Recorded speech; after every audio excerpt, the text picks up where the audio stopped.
A teraz vlastne na záver budeme hovoriť o tom, ako by sa dalo tá komunikácia v tom bytovom dome zlepšiť, ako by sa dala dokonca zlepšiť tá komunikácia aj medzi tými bytovými domami.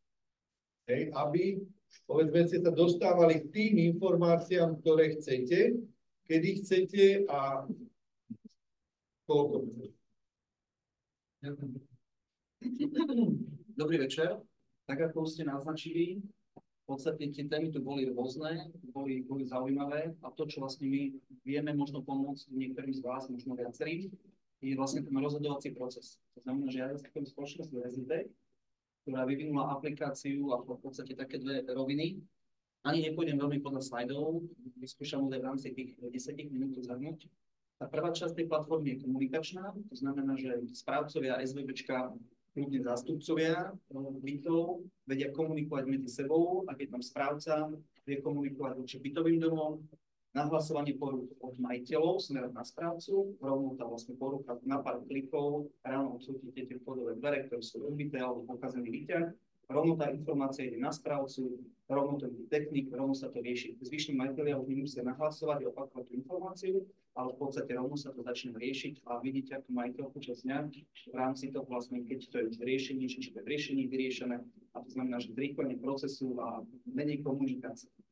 Druhá časť, ktorá možno je podstatnejšia pre vás a zaujímavejšia, je to elektronické hlasovanie a to vlastne prišlo postupne, keď začal COVID, boli obmedzenia, nedalo sa stretávať, tuším 5-6 ľudí dokopy. V podstate Resitec bol prvý na Slovensku, ktorý spravil elektronické hlasovanie. To znamená, že moja vlastná skúsenosť a asi vieme viacerí, v takejto podobnej škole v miestnosti pár mesiacov dozadu v Ružinove 10 sme sedeli ako vlastníci, na druhej strane správca, nič za 3 hodiny sa neodsúhlasilo a v podstate tá naša aplikácia dokáže len na základe mailových adres, ktoré sa dajú jednorazovo vyzbierať, dokonca niektorí správcovia samozrejme tie mailové adresy majú, na jednoduchú registráciu, spĺňa to GDPR a v podstate vy si len zahlasujete, súhlasím s výmenou výťahu, akákoľvek otázka, zmena fasády, čokoľvek, čo ten správca potrebuje si odsúhlasiť, tak v podstate jednoducho si to zadá na pár klikov a vy ako majiteľ môžete byť v práci, v aute, kdekoľvek,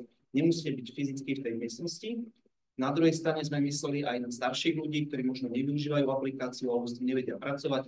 Tých 10-15 ľudí príde do tej miestnosti, vypíšu si to písomne, súhlasím, nesúhlasím a následne len správca k tým 70-80% už len dodá písomne, že Anka Mrkvičková zahlasovala takto a následne vlastne výstupom je stlačiarny dokument, ktorý spĺňate kvórum, nespĺňate, ale proste máte to rýchlejšie a ten výstup sme si nechali odsúhlasiť právnikmi a pripraviť v takej podobe, aby mohol ísť rovno ten dotyčný človek, či už na štátny fond rozvoja bývania, máme od nich razítko, že naše hlasovanie cez Resitec splňa náležitosti na to, aby vám bola poskytnutá nejaký úver alebo čokoľvek. To isté sme spravili v rámci toho obdobia covidového, keď sme to vyvinuli s bankou asociáciou a to znamená, že vlastne ten výstup toho nášho elektronického hlasovania je ozaj, že niečo, čo urýchli proces v rámci rozhodovacieho procesu. Čo veľakrát ozaj, že nie je možné, neviem, tá moja skúsenosť, ako som opísal, že sme sedeli v 10 miestnosti a v podstate nedohodli sme sa na ničom a riešili sa tam tiež náležitosti ako výmena výťahu, ktorý má podľa mňa cez 20 rokov a podobne. Takže vlastne toto je možno to, čo vieme poskytnúť. Sme na trhu 2 roky, momentálne máme nejakých 10% trhu správcovských spoločností SVBček, ktorí už využívajú našu platformu. Jeden taký konkrétny príklad, ako sme sa zrýchlene dostali vlastne k správe jedného bytového domu v Bratislave, bolo, že cez víkend netekla voda a tí majiteľe nevedeli, ako zistiť počas víkendu informáciu. Kvôli čomu to nastalo, kedy to bude opravené. V pondelok nám už volala správcovská spoločnosť, že potrebujú proste tú komunikačnú platformu na to, aby informovali jednorazovo tých ľudí, tých majiteľov, vlastníkov o nejakej poruche, výpadku, čokoľvek vlastne, čo potrebujú. A tá komunikácia v rámci, že ide oboma smermi a elektronické hlasovanie, to je proste taká čerešnička na to. Možno ozaj, že takto som to spravil, aby som stihol to pakovanie, aby sme nemuseli tak počúvať. Takže kľudne sa pýtajte tomu elektronickému hlasovaniu, asi predovšetkým predpokladám.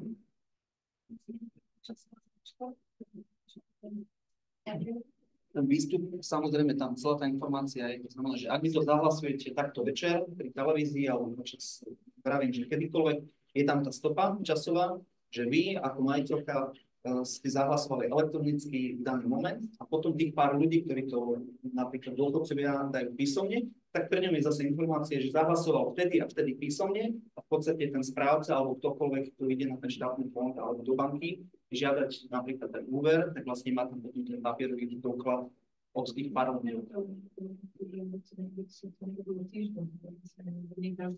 Tu si zadáte, akože ak sú tam nejaké, ak je tam nejaká legislatíva za tým, že proste musí to byť nejaké aj informácia vopred, že musí prísť a následne proste to trvanie, keby bol priestor, alebo proste nie je problém spraviť prezentáciu samostatne, to je ozaj, že za 5 minút si ten správca, alebo ten, kto pripravuje to hlasovanie, si dáte, hlasovanie začína budúci týždeň v pondelok o 12. Môžete si to pripraviť vopred a ono sa to spustí v pondelok o 12. Trvanie, dajme tomu, že týždeň a pol a následne zvyčajne ku koncu toho elektronického hlasovania sa spraví tá domová porada, kde príde tých pár ľudí, oni zahlasujú a na záver sa to vlastne sa odpíše. A máme s tým ozaj, že skúsenosť 70-80%, ak sú mailové adresy, je vlastne výsledok toho vlastne elektronického hlasovania. To znamená, že správcovia, a sme ozaj, že v rámci celého Slovenska, není to len tu náš región, ale v podstate tam, kde to využívajú, tak majú vysoké percento a prechádzajú už im veci, ktoré potrebovali si odsúhlasiť. A v niektorých prípadoch bolo, že nevedeli s tým pohnúť dlhé roky. Ešte raz tam nastavenie nejaká notifikácia, alebo samozrejme, že áno, ďakujem pekne. Čas. Už je pokročilý čas a parkovanie končí, takže to hráčem a ma doplňujete. Samozrejme, správca alebo ten, kto to zadáva, vidí vlastne, kto už zahlasoval, takže priebežne môže vidieť. V prípade potreby, že tam chýba pár hlasov, tak prípadne aj osobne ešte naháňa tých ľudí, ale je tam notifikácia a postupne sa dá nahlasiť, že končí hlasovanie o 3 dní, o 24 hodín, to znamená, že tá notifikácia je tam automatická a ešte sa dá samozrejme upraviť. Potom by ma zaujímalo tam tie dokumenty ponúknuté. Tu už je vlastne ozaj, že tá ďalšia časť tej aplikácie, môžete to mať v telefóne, počítači, kdekoľvek nainštalované a v podstate vy tam vidíte od kľudne stavu účtu toho bytového domu, tu zadáva správca. Sme prepojení napríklad na Anasoft. To znamená, že aj bytové domy, ktoré využívajú Anasoft, tak minulý rok nás oslovili ako novú malú firmu, lebo videli, že to elektronické hlasovanie im tam chýbalo a v podstate už je tam spárované dáta. Že dáta sú prepojené a tým pádom my vieme vlastne poskytnúť informáciu aj o stave financií alebo akýkoľvek dokumenty. To znamená, že veľakrát bola požiadavka, aby tam boli práve tie zápisy z tých schôdzí. Napríklad faktúry. Napríklad aj faktúry, áno. Alebo potom odpočty. Áno, som tako, keď som ja s nimi komunikovala, tak mali ako drahý software pre spoločenstvo, takže či je to teraz nejaké... My sme samostatná firma, samostatná línia. On vrám, že ešte aj výhoda, že keď niekto je ozaj už zabetonovaný za Anasoftom a už ani nevie nájsť cestu možno von, alebo nechce, že mu vyhovuje to, čo tam beží, tak vlastne vie využiť to elektronické hlasovanie vlastne vďaka tomu, že sme prepojení. To znamená, že my sa len stiahneme dáta a v podstate už vieme automaticky spustiť, alebo ten správca vie spustiť to elektronické hlasovanie. Dobre, v podstate by to bola samostatný deň na nás. Áno, samozrejme. A ten dokonalý prehľad ešte rýchlo povedz, čo to je. Jasné, ja splne predložím to parkovanie, ak stíhame. Dokonalý, no máte v podstate v jednej aplikácii, vravím, že nahlasovanie kľudne nejaké ankety. To znamená, že ak sa rieši nejaká fasáda a rieši sa to, že to nie je hlasovanie, len proste výber fasády, môžu tam byť cenové ponuky, môžu tam byť vzorky napríklad tej fasády a vlastne ľudia sa odhlasujú, že ako farbu tej fasády chcú. Majú tam 3-4 cenové ponuky, vyberajú si toho dodávateľa. To znamená, že snažíme sa tú aplikáciu mať tak, aby mala všetko, aby ten užívateľ mal tam pozaj okrem toho elektronického hlasovania, tie čerešničky na torte, tú kompletnú informáciu, ale zároveň je to aplikácia, ktorá sa ešte dovyvíja. To znamená, že možno časom tam budeme mať aj ekonomickú časť, to znamená, že vlastne, aby sme si vyúčtovania robili sami. Ako príklad, samozrejme, že to zaberá čas a finančné prostriedky, ale v podstate počúvame aj takéto otázky, ak natrafíme na niečo, že tam chýba, tak samozrejme, že snažíme sa, ak to dáva zmysel viacerým a vieme tým pádom osloviť nových zákazníkov, tak tam vlastne dovyvíjame vlastným vývojárskym týmom vlastne ďalšie funkcionality. Čo stojí licencie? Je to na vlastníka, je to 50 centov na mesiac. To znamená, že to nie je nejaká horibilná čiastka, si myslíme. Od toho začíname. Ak je to bytový dom, máme zákazníkov, kde vlastne tu vychádza, že 350 eur na celý bytový dom. No, samozrejme záleží od počtu bytov, ale v podstate tá položka tiež môže byť buď znášaná správcom, alebo v podstate si to platia sami vlastne spoločenstvo.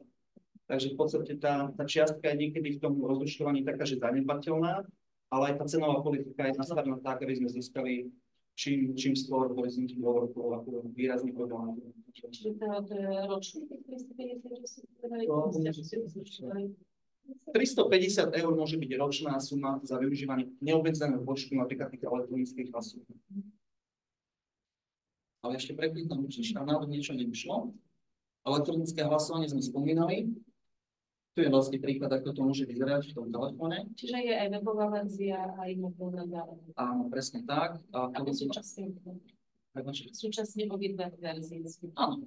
A v podstate aj tá registrácia, to som možno okrajovo spomenul, všetko samozrejme, čo sa týka GDPR, je tak, aby to splňalo všetky požiadavky, ale zároveň je to veľmi jednoduché, aby to proste neodradilo od tých nových užívateľov v tom zmysle, že tam musí teraz zadať pomaly rovné čísla a podobne. Meno, priezvisko, heslo, v podstate potom automaticky, ak si prípadne aj to heslo uloží, tak tú aplikáciu mám samozrejme aj v telefóne, ja si kliknem, mám na telefóne, bude do aplikácie a vidím tam rovno vlastne všetko, čo sa deje v tom bytovom. Idem ešte ďalej, ale kľudne sa pýtajte ďalej. Čo sa týka napríklad správca, že má tú aplikáciu a má teda napríklad 20 alebo 40 bodov a chce nejakú správať, akým spôsobom tej aplikácie to rozlišuje. Na úrovni adresy, to znamená, že je tam ako keby to identifikátor nejaké evidenčné číslo. Ak sa to si vyberá, na to si klikne, a to sa kvázi prepína. On sa vie prepínať. Áno, správca sa prepína, lebo máme veľkých správcov, že 14 000 bytov a podobne. A to znamená, že rôzne adresy a už tam sa dá nájsť tá kombinácia toho jedinečného identifikátora. Mysleli sme aj na to, ak jeden človek vlastní 3 byty, to sú investičné byty, a to znamená, že aby pri zadaní mena priezviska, aby nám nevznikol nejaký chaos, to znamená, že je tam kombinácia meno priezvisko plus tá adresa a prípadne ešte keby tam mal 3 byty v jednej budove, tak ešte aj vlastne na úrovni či už poschodia alebo čísla bytu. To znamená, že je tam kombinácia, ten identifikátor je taký, aby nenastal nejaký chaos. Dokonca pri nových bytových domoch, ak nás požiada správca, že nejaký developerský projekt a sa vlastne ozaj, že spúšťa nový projekt, tak naša aplikácia dokáže z katastra načítať jednorazovo, čo by bolo jednoduché, z katastra ešte také dohodnúť, ale máme jednorazovo načítanie všetkých dáv. To znamená, že podiely, či sú to vlastne bezpodielové, podielové vlastníctva, tým pádom vlastne potom ten správca už má kombináciu všetkých údajov a ak máme mailové adresy, čo býva niekedy digitalizácia v našom ponímaní je niekedy ozaj, že získať mailové adresy. Ako znie to tak až strašidelne, ale ozaj, že proste ak dokážeme mať dostatok tých mailových kontaktov, tak potom je to ozaj, že veľmi jednoduché a pekné. Ak ich nemáme, tak potom zvyčajne tí zástupcovia si musia obehnúť od vrchného po spodné poschodie, dať si vlastne súhlas, že je mailová adresa, nejaký podpis, ale v podstate to je posledný krát, kedy ten človek to musí obehnúť, lebo následne všetko prebehnú elektronicky. Prepačte, chcem sa ešte spýtať, čo je ako komplexný balík, ako týchto všetkých služieb a funkcií, ktoré sú tam, takže sa niečo vyberie a Nie, tak nastavili sme to tak, v podstate, že neobmedzený počet a tá suma, ktorú sme si vlastne povedali, to je taká základná. Ak sú to veľké projekty, tak samozrejme, že ešte tam vieme poskytnúť nejakú zľavu, ale myslím si, že cenovo je to nastavené tak, aby to nebola nejaká prekažka. Dokonca, čo robíme, máme mnohé projekty, kde vlastne to prvé elektronické hlasovanie umožňuje zdarma. To znamená, že ak nám nejaké spoločenstvo, vlastníci alebo ten správca, dokonca máme odborový zväz, ktorý hlasuje si, ak potrebujú si rozhodnúť nejakú tému. Máme tam 200-250 adries a oni si vlastne spravia nejaké hlasovanie. Ale ak sa teda vrátim k tomu, to znamená, že to elektronické hlasovanie koľkokoľvek potrebujete, tak vlastne si zahlasujete za tú jednu sumu, ktorú platíte vlastne nejakým ročným paušálom. Ak ste mali dodatočné otázky, samozrejme, rezultate alebo môžete kontaktovať tému.